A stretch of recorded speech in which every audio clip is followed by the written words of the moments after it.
Light. Light. We hear this word 3 times in just the first couple verses of John's Gospel today. Light.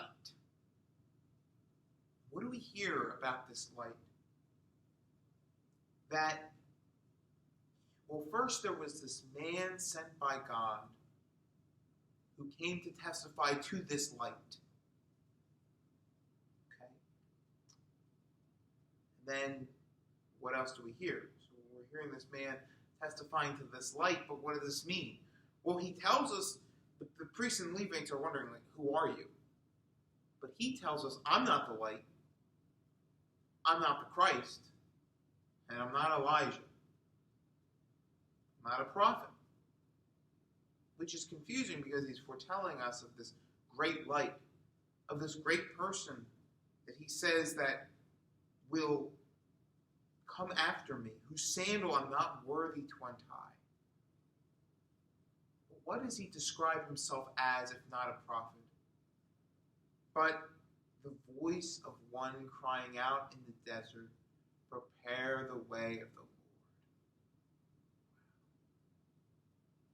We have this image then contrasted with that image of light. Then the world must be in darkness. And wasn't the world in darkness when we, through the sins of our first parents, chose to rely on ourselves rather than God?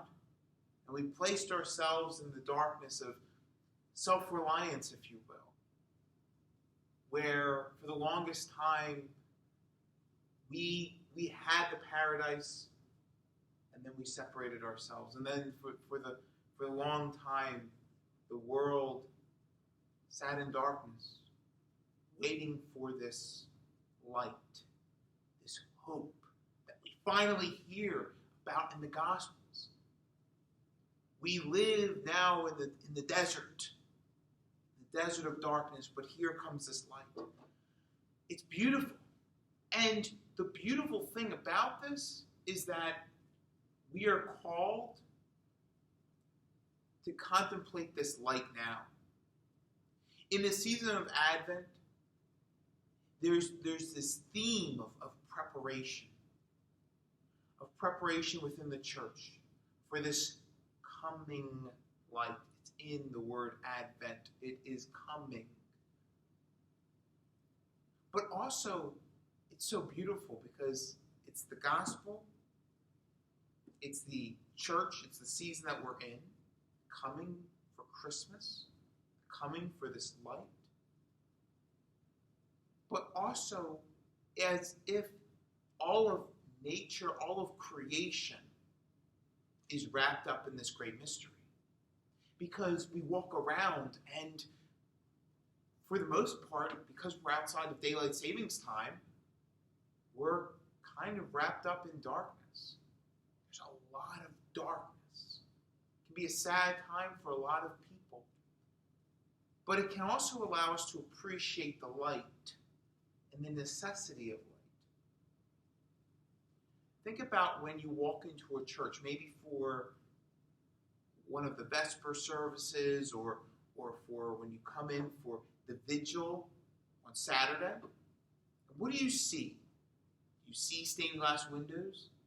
No, you see darkness. Because without light, stained glass windows are just dark. Without light, we can't see anything. But it's so dramatic with these beautiful, what would usually be beautiful pieces of artwork, that without the light, they're nothing. And the church is inviting us to contemplate this same mystery. That without this light, without this one whom we're about to receive at the altar, we're not allowed, we can't